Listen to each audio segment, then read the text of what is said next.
Hey. Welcome to and welcome back to Glue Wednesday. Goodness to you is Sporty King. And I always say goodness because I don't know whether you're watching morning, afternoon, or evening. But isn't it great to have good in front of your salutation? And I say welcome to or welcome back because, I didn't have the Glue Wednesday broadcast last week as I decided to take a break from Facebook. And it's something that I highly recommend. But I got to tell you, it was funny because I took a break. I actually was not on from Wednesday to the following Monday. And it's interesting. It is a drug. So you have to be careful. You don't know how many times this thing pulled me to thinking about logging on, and I had to catch myself and say, no, I'm not logging on. And so but I say that to say two things. One, and by the way, I saw, I had a lot of free time for not checking Facebook posts, etc. So that's one of the things. And then two, it is addictive. So, and be careful because even today we're going to be talking about it, about how we learn through repetition. You may have seen that as my caption title, but that's the thing. And it's a consistent, reading, and you're getting a lot of input from different sources. And it makes me think about how old school, I say to you, us, my older generation people, don't get caught up on, man, back in the day, we used to do it this way. They don't know what they're doing now. The stimulation from social media changes the game, not just for the people, for our younger people, but for us as well. Think about it. Back in the day, when we grew up in New York, and that's why I say, hey, what's going on to my homeboy Vic coming in from New York? Back in the day, we didn't need to know what was going on the West Coast, okay? Because we weren't there. And or in the Midwest, and because we didn't see the news. And so now what you do have is actually a result, a little bit of, how about this, of progress. As as news sharing has grown, you get what's called copycat crime, where someone says, oh, that's what they did in the West Coast. Yeah, I can do that here. So, so it's a lot of different things. Okay. And P.S., let me go with this. So yeah, missed you too. Thank you all. Missed you all. And yeah, Vic is saying hello to everybody for when they get on board. Okay. And the beeper. Yeah, remember we didn't have text messages. We had a beeper. But even before that, right, Vic? Everything was a slow process. We got less than 2 minutes for today's message, but everything was a slow process. We saw the growth. We went from just having one phone in the house, and in fact, check it out. We didn't go to two phones first. We went from one phone with a longer cord. How about you? That's what happened to me. How about you? Yeah, we didn't go to two phones at first. We went from one phone with a longer cord. And then we went to the, one phone in the hallway, one in my mother's room. It wasn't about us having phones, okay? And then we switched from the phone in the hallway to it being on the wall in the kitchen. So all of these little growth things that happen. Cordless, when they came up with cordless, that was amazing. Goodness. And you know what? Gosh, cordless didn't really start till what? In the 80s? Yeah, it was in the 80s. These are things that these days we take for granted. We got less than a minute for today's message, but there's a lot of stuff that we take for granted, and I love it. How this is really somewhat a part of today's message because it's about growth. Remember the what was it? The phone lock. Yeah. Oh my God, because we had to dial. So our parents would buy a little lock that they could put on the phone so you couldn't dial. So you could only make a call, an approved phone call. Why? Because phone calls cost per call. So yes, you gotta laugh. You gotta laugh, right, Vic? Yes, that's what I'm saying. Celebrate the growth and technology and the craziness of today's society. Celebrate it. It's just like you say, oh, you kids don't know how good you've got it. They don't. They don't. And they're not going to learn it by you chastising them, by us chastising them. They're going to learn it by us nurturing and sharing with them. So let's get today's message started in sharing. Okay. So, absolutely welcome to Glue Wednesday. If this is your first time, I created Glue Wednesday in 2017 because so often we hear people say that Wednesday is, I always say old school rules. Back then you work Monday to Friday and the weekend. We didn't have the term flex time. Excuse me, but people have always worked flex time. Some people work, Thursday to Monday. Everybody didn't work Monday to Friday. So they just call Wednesday hump day. It's over the hump toward the weekend. Well, I say there's nothing wrong with hump day, but I like to just put little positive spins on it. Vocabulary is important to me.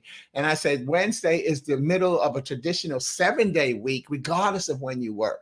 It's the day that keeps the weekend and the week beginning together. And so therefore, to me, it's the glue, and it puts me in a wonderful prayerful pose, which is, one of my favorites. And therefore my glue is GLUE. God's love undoes everything. Not that God's love will tear things apart, but what has been torn apart, God's love will bring back together.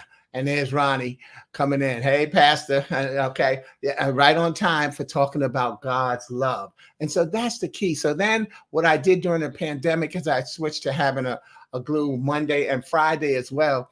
And to help me come up with the messages, I created what's called the alphabet series, where each week I would give a different, say, look, next week we're going to focus on this letter. And people would put words in the thread that began with that letter, and I would get them into the message the following week. So we started from A, and so next week's letter is going to be B. Next week's letter is going to be C.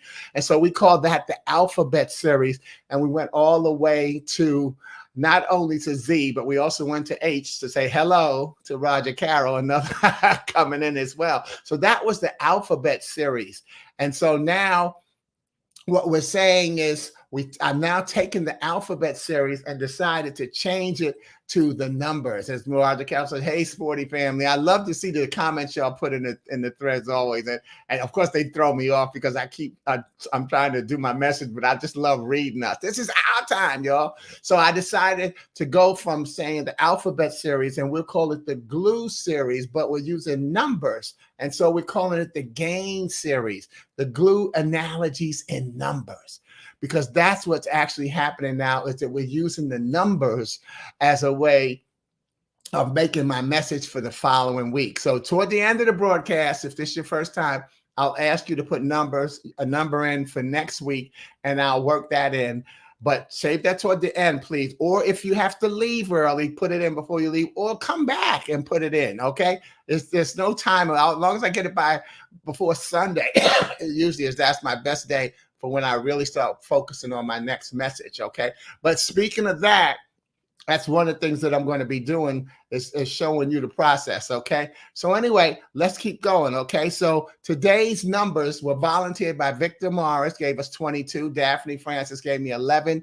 Rogercarole gave me the number 2, and Lorenzo Clemons gave me 41. Each week, what I do is I introduce you to what I call the gain pledge, which will always have a new heading that incorporates the word gain in it. Now, 2 weeks ago, it was better gain, as we talked about how some messenger type blessings that multiply and keep us smiling toward being our better selves. This week's gain will be process gain. And I will be sharing more of my process in creating this message, which will give you an idea of how to use it in other parts of your life to really make the numbers work for you, because that's the key. It's making the numbers work for you. So welcome back, Sporty and family. I tell you, y'all are so loyal. I love y'all. Welcome back. But yeah, today I'm going to share more about the process of how I put the message together. And my guiding scripture will be Deuteronomy 6 and 7. Repeat them again and again to your children. Talk about them when you are at home and when you are away on a journey, when you are lying down, and when you are getting up. And that's my guiding scripture toward creating today's message, which is called We Learn by Repetition. We learn by repetition. Okay, and the reason I make sure I click on anybody's comments is because I'm broadcasting on Facebook, LinkedIn, and YouTube simultaneously. So in case there's a comment that's on a different medium, by my clicking on it, everybody sees the comment. So even the people on LinkedIn and YouTube are seeing what's going on with the Facebook comments right now. And of course, that invites you to join in as well. So I can click on your comment and let the people on Facebook see what you're saying and thinking. So, hey, everybody, go on and jump in where you can and when you want to. Okay. But the first thing I want to do, so I'm going to tell you about the process. The first thing I do is stare at the numbers to see if there's anything instantly obvious that comes to mind. So look at those numbers, 22, 11, 2, and 41. Okay. What's going on, Lorenzo? Look at this time. Do you see anything? I'm going to take a pause and let you see.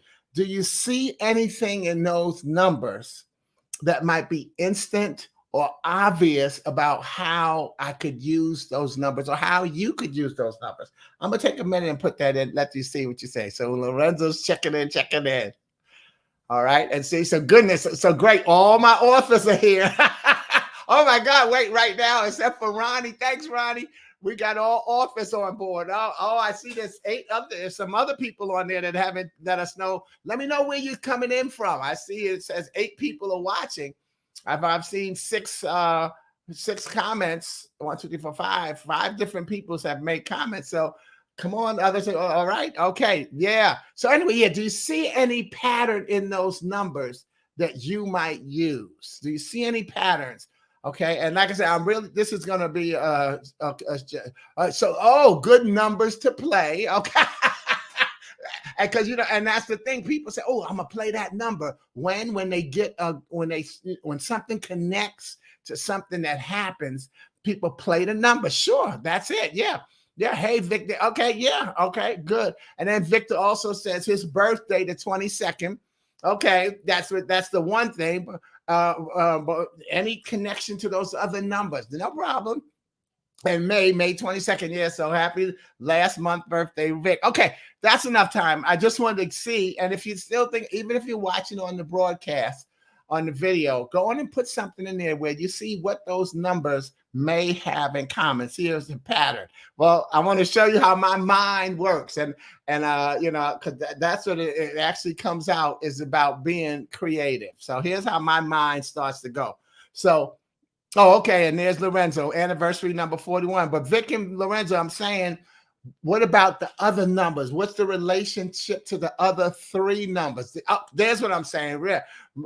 Daphne says she sees 1s and 2s. Okay. That's what I'm saying. Yeah, it's nothing wrong. P.S. By the way, Vic and Lorenzo, what I'm saying. But again, I'm telling you about the process. And that's what I'm saying. Nobody's wrong, but I'm telling you what I actually do. And if you end up having a piece of it, see, sometimes confirmation is what we need to take something a step further. All right. So Lorenzo says he's also 11 is the birth month. Okay. So yeah. Okay. So, but again, Daphne, that's the key. What do you see that the numbers have in common? And so you see 1s and 2s. And in fact, so you see 3 2s, 2 1s, 3 2s, 3 1s, and a 4. Okay. All right. And Vic, you can subtract them and they will come out. See, that's it. Yeah. There we go. Great. These are just samples of how you want your creativity to work when you're putting together a message. And the reason why I'm saying I'm showing you the process is because you can use this when you're writing a paper, when you're writing a proposal. Rogercarole says 2 times 2 is 4. 2 times 11 is 22. Okay, there we go, y'all. Let that creativity go and so that's how and you know, it's like somebody who has a great recipe and then they die and go to the grave and the recipe goes to the grave with them. They never, because they never share it. I want to share my recipe with you and show you that's what I'm doing. So February is also the 2nd month. Okay. And it's Lorenzo's mother's birth month. Okay, let me keep going now. And now that we've got some of those going, but here's what I saw in today's message. First of all, I saw that this was the 2nd time we were using the number 2 in a row. 2 weeks ago, we used the number 2. So this is the second time in a row we're using number 2.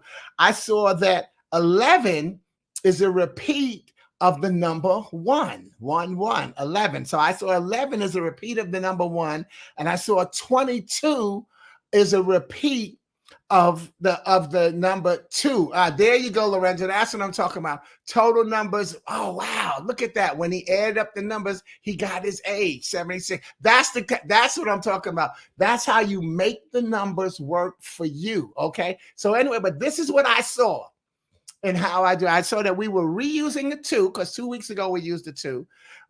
11 is a repeat of the number 1, 1, 1, and 22 is a repeat of the number 20, of the number 2. And then what's that? The third letter, fourth one, which is why I kind of semi-ignored them because I laughed because I already had this written for. And the 41 is Lorenzo's 41st anniversary this past Monday, is a repeat of the 2 who became 1 on June 6, 1982. And meanwhile, look at how now that 82 can turn around to get today's date, which is the 28th. Now, that wasn't a part of it. But again, see, that's how I see the numbers. So all of the numbers went together, all right? So let's just go over that quickly again. We're reusing the 2. We're repeating the 1. We're repeating the 2. And then the Monday was a repeat of the 2 who became 1 on June 26, 1982. Happy anniversary, Lorenzo, and glad you were on board to catch that. Okay, but now the reason I say that, I want to put that last part in there about how the 82 turns around to a 28. Hey, Lorenzo, my math is right? 41 from 23. Y'all were married in 1982. If not, let me tell y'all, that was what I was doing. Okay. But the reason I mentioned that the 82 turns around to 28, which is today's date, it's just showing you that that's a sign from God. See, please remind yourself that the signs from God are not overly obvious, nor are they easy to see. They're a decision. And that's why I'm saying, let your creativity go and see these letters for something else and find out, because there's something in those letters. When you're making the letters work for you, there's something in there that God may be saying to you that you don't see obvious on the surface. But as y'all started clicking more and seeing other people's answers, you start seeing. So that's a possible message. So it's a reminder excuse me, that God's message to you is not obvious or easy, but it's a decision. Thus, my decision was, once I saw these, was to look up the word repetition in my Bible. I want to see, let's see if there's anything that talks about repetition in the Bible. And since there was nothing scripturally that had to do with repetition or repeating, then I decided to look up learning, because I believe that we learn by repetition. And see, I've said that for years in my speaking about the socialization of children and what we sometimes forget as adults. And then that took me to a poem that I wrote in 1994, which is on, guess what? Page 27, which is on page 27, which then became another sign to me, because I mentally celebrate the 27th of every month as mine since I was born August 27th. So I'm now 814 months old. All right. So that was where I looked at that 27. But the poem is in my first book, I Found Out I'm Dying. And the book is about celebrating life, not about death. The poem is called The Socialization Process, or Where Are All the Good Men? Or Not Dogs, Graduates. And you see, it's preceded by a poem that talks about how wonderfully loving and overprotective a mother can be of her son, or a sister of her baby brother. So here's the poem. And yeah, we can laugh now. The socialization process, or, oh, okay, I got to read the intro to it. It says, ladies, sometimes it's you that create this grown up little boy who must now wear the title of being a dog. Not by the genuine love and affection you showed when he needed it on that table getting his diaper changed, but during those years where you fed him versions and visions of any man being lucky to get mommy's little man, or the haven you guaranteed should any woman think she could tell your brother what to do. And of course, these examples don't cover every woman, but you may find yourself in this poem. Men, don't suppress your smile and say, thank you, Sporty. You see, you're in this next poem too. It's actually not so much a poem as it is a compilation of societal quotes we subliminally use in raising boys versus girls, gentlemen versus ladies, even men versus women. As you listen, see if you've used or heard these quotes anywhere in your life. This is the socialization process, or where are all the good men, or not dogs, graduates. That's my little man. That's my cute little girl. Now let's see how tough you are. Now let's remember, girls don't fight. How many girlfriends do you have? You stay away from those boys. How many girlfriends do you have? Do you have a boyfriend? Did you get a feel? You don't let them touch you there. You know you're old enough to get some now. You'd better not give it up. You got to kiss a lot of toads. I'm sorry, you got to play the field. You got to kiss a lot of toads. How many girlfriends do you have? Oh, she's so fast. Oh, he's just being a boy. She's such a little tramp. He's such a lover. She's a birthday cake. Anybody can get a piece. He's such a ladies' man. She's such a whore. You're in the prime of your life. You're not getting any younger. Your gray is so refined. Your biological clock is ticking. How many girlfriends do you have? Any questions? You see, ladies and gentlemen, no is the word we've heard the most in our lives. It's often the first we get good at saying. How many girlfriends do you have? Or some version can often be in second place for our males. Our society raises boys to judge their manhood by the number of women they have, while raising girls to be monogamous. So at that teenage stage that girls so often feel like they're more mature than their male peers, they really aren't. They've been taught different lessons. And again, men, no suppressed smiles. We've got to learn the lesson that respects how we want our mothers, sisters, or good female friends treated. The lesson that says you are a man. Oops. You are a man because you're a responsible, dependable individual who knows that your strength lies in the number of lives you impact positively, not the number of women you have. In fact, let's all remember to send the right message to every child, boy or girl. The message that says, you are a child, a human being. I recognize that you need love, nurturing, and room to grow. Understand that discipline and respect will enhance that growth. I've been where you are. I'd like to see where you're going. And that's why I say, not dogs, graduates.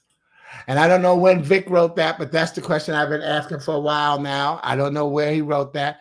Daphne laughing. Yeah, see, so yeah, it's because even when Ronnie had laughed earlier, yeah, it's a good poem because we laughed through it. But these are actually quotes.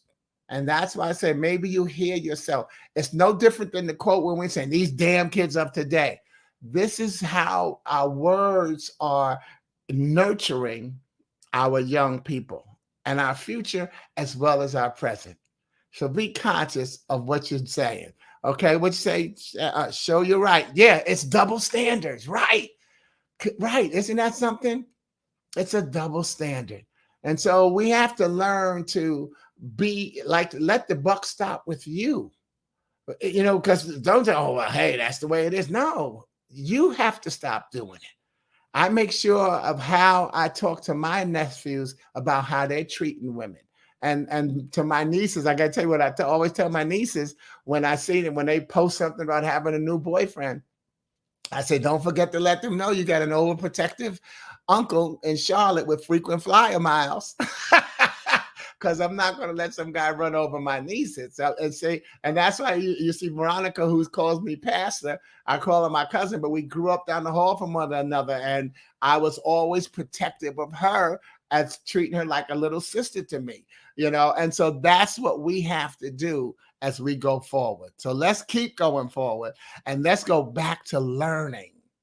You see, my Bible didn't have a scriptural connection other than to point me to teaching, understanding, or wisdom. So we're going back to the process. See, so this poem was just a part of the process of me putting the message together.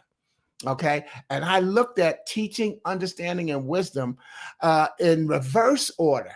I looked wisdom, understanding, teaching for no specific reason. That's just how my mind went. And I like what I saw under teaching better because it first asked the question, I have no formal training, so how can I be a teacher? Which is a question that reminds me of how people talked about Jesus behind his back, which is why he said in Mark, oops, what happened? Here we go. That's why he said in Mark 6:4, a prophet is treated with honor everywhere except in his own hometown, among his relatives, and in his own home. Now, that's not the only place he says that in the Bible, but it makes the numbers work for us because Mark is the second of the first 4 books of the New Testament, which are called the Gospels. And I remember when I first started studying the Bible, I thought I had made a mistake and misread scripture that I had already read. Yet it turns out that the Gospels are the same story written from 4 viewpoints in the same room. Matthew wrote for the Jewish people, so he included a long family history, listing Joseph's ancestors back through King David to Abraham. His book was probably to be distributed throughout his land, but also sent across the Roman Empire to the churches that the Apostle Paul had started. Mark wrote for Roman Christians who were not interested in Jewish genealogies. Romans were people of action rather than doctrine or theology. They wanted to know, what did this Jesus do? What can this Jesus do for me? What can I do for him? Mark is the shortest of the 4 Gospels. For the most part, it focuses on Jesus's actions rather than his teachings. Luke was Greek and wrote about the human dimensions of Jesus, how he became us, suffered like us, faced human temptations and problems as we do. Women and children were elevated in Luke's account. And finally, John's purpose was not to write another biography of Jesus' life on earth, but to reveal him as God's son and even as God himself. You see, John skips Jesus' birth, boyhood, temptation, transfiguration, calling of the disciples, parables, and even the Great Commission to focus instead on who this Jesus was: the Lamb of God, the bread of life, the light of the world, the good shepherd, the way, the truth, and the life, the true vine, the resurrection, and the life, and the great I am. All of these terms were used in the book of John. Meanwhile, all of that reminded me of my first 2 final points for today. And that is, 1, going back to our guiding scripture and the talking behind the back.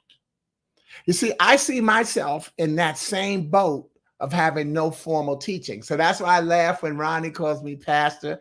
And, and even as I do this broadcast, I have no formal teaching about the scripture. I look through it and I see what works for me, and I share my faith and belief. And in the process, I will either get uplifted by someone saying, yes, that's true, or I'll be upgraded by saying, somebody, have you looked at it this way? And then two, from 1999 to 2001, I was the artist in residence for the Haraka Writers Ensemble in Purdue's Black Cultural Center. During one of my trips, I had them all sit in one room facing different directions, and they created a poem called From Where I Sit. I had 8 poets, and I had 8 different perspectives sitting in the same room. And so I say that to remind you that you are always sharing the same space with someone whom you have no idea of what they're going through. In fact, I shared something that I'm going through right now.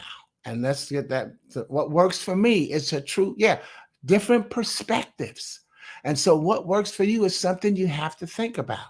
So I actually shared something that I'm going through right now, which is part of my reason for taking a week off from Facebook, with those who receive my monthly fun letter. I don't call it a newsletter. I call it my fun letter.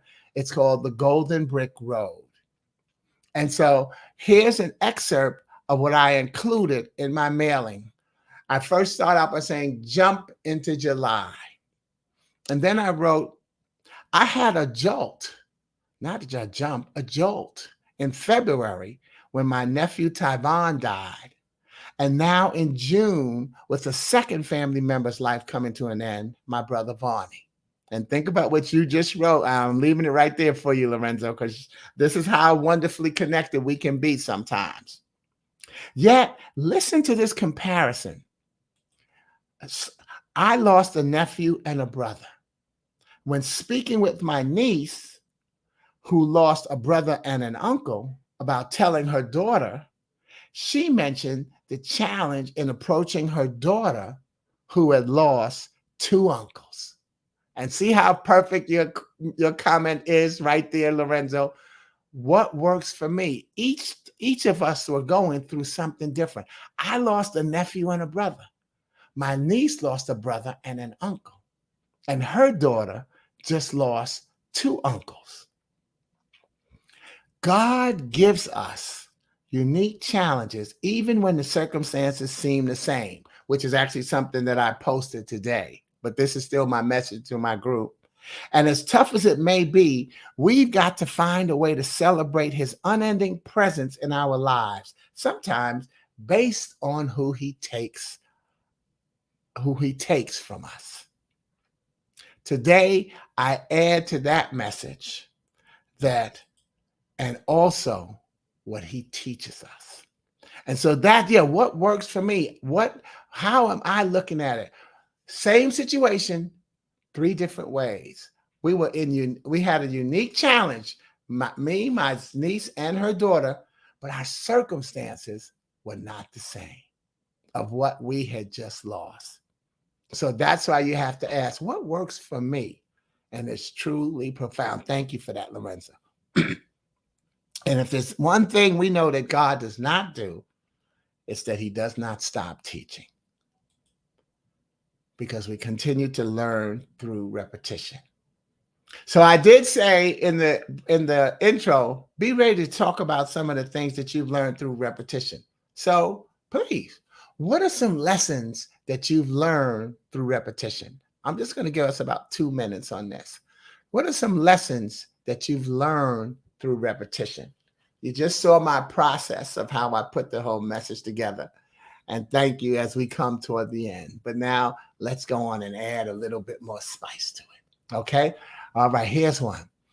It's avoid, which is the word of our hearts, learning from our association.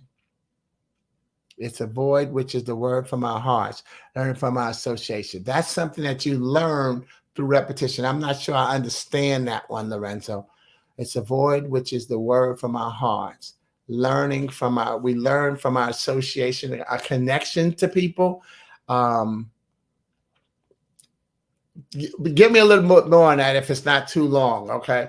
But at least tell me what road am I talking about? It's talking about the lessons we learned, like the void. Maybe we felt a certain way, and then our expectations were either um, met, disappointed, or met.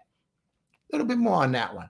Okay, Daphne, learn love unconditionally. Yeah, because that has to be repeated. And that's true, because sometimes when we lose someone that we love, some people say stop living. And they say I'll never love again. And it's not a conscious thing sometimes. It's just that they're scared to trust because of the fact that they just lost somebody, and they're scared to let themselves go that far again and lose another person. So it's tough. Yeah, you got to keep learning that love can be unconditional. You have to learn it over and over again. Daphne, thank you.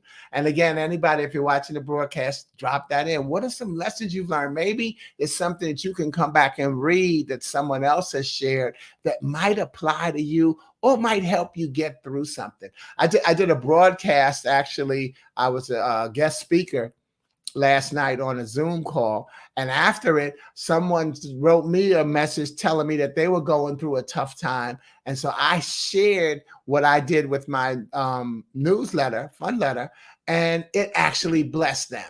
And I didn't know them. I said, look, I don't know your faith, but here's what I do. And she said, she wrote me back and told me she was so blessed.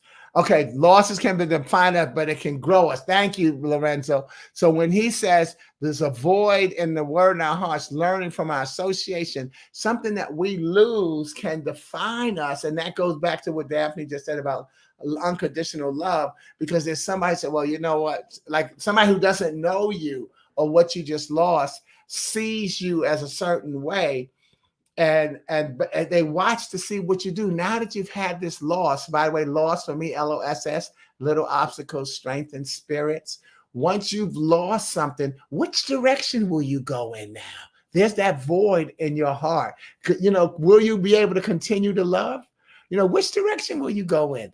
Will you stop living, or will you see how? Okay, let me go to the next level of what God has me doing, because God is always teaching you. Let's see one more thing before I move on, because we're going to close out here. But thank you, Daphne. Thank you, Lorenzo. You're still there, Vic and Rogercarole and Ronnie. Anybody, something that you learned through repetition. And P.S. by the way, you know how I say no is the word we hear the most as we're growing up? Think about it. How often does a kid have to hear no, no, no when they're getting ready to touch the stove? We hear no. Little children learn to understand the word no. That's one of the first words we actually learn. They don't learn the word yes. So that's really where I'm going. And I hope, again, that this process, and that's why I'm asking you now, what is something you learned from repetition? I hope you see how the process can help you in other parts of your life as well. Okay. There being nothing new, I'm going to roll on and close us out. But there you go. No and no. In fact, that's my sales joke that I used to teach my salespeople, is that when someone says no, I don't hear N-O, I hear K-N-O-W, because they don't know why they should use the product that I'm offering or the service that I'm offering. So therefore, that means I have to do a better job of understanding, knowing my product, so that therefore, when I talk to a person, I've actually picked someone who really needs it. And now it's just a matter of me helping them, educate them, teaching, understanding better why I see this as a fit for them. And that's what you should do. Listen to some of the salespeople and see if they figured out why you need their product, versus it being a numbers game where you're just the next name on the list. There's sometimes where they're saying something that really does apply to you. You know what? I actually do need that. I just hadn't thought of it that way. Give them another way of looking at it. But then what you can also do is not be disappointed in the loss. Don't feel it's a loss that they didn't they didn't buy your product. That's not, you didn't lose anything. You didn't have it.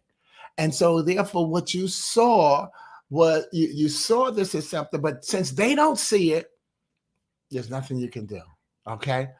So that's the key. Oh, I clicked on the wrong button. So let me go back to this, but no and no. So you make sure that you know. And that's why we can move on and remember that gain and let your life get better. We need you to make it happen. And we need you to repeat your successes. Repeat your yeses. Yeah, we got some no's in there, right? But repeat your yeses because what you focus on, you ferment. Thank all of you who volunteered numbers, and you can all now put your numbers in the thread for next week. And when we come back to not hump, nope, but we come back to keep it together on Glue Wednesday.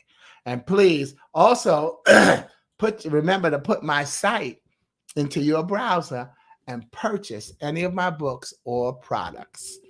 But thank you for joining us. And what number would you like to see worked into the message? And Purple Hearts, again, thank you, Lorenzo. Happy anniversary. I laugh because I wonder if he thought I missed that. But no. We don't miss a thing because we're making the numbers work for us. So let's continue to do that. So throw me some numbers in there as we get ready to sign off. And I know there's a tape delay in what I say. There we go. And so Daphne's got our number 38. All right. So that if we switch that around, we get in 1983, which is the year before my last year in New York City. In 84, as a resident. In 84, I transferred from the Wall Street Journal in New York to the Wall Street Journal in Silver Spring, Maryland. And so that was my last time living as a resident in New York was 1984, which turns around Daphne's 38 to 83. See, that's how I use it. Lorenzo's 26. And see, that's what I'll do. Again, the process, I'll look for ways to make these work. And now 26, okay, 3107. And that's hilarious because Ronnie and I grew up in 3170. So just turning the numbers around. And I could also look at that as a 31 or a 7. And the 7. Okay. So that's what we do. Thanks again. God bless y'all. And I will see you next week. Over and out. Ciao.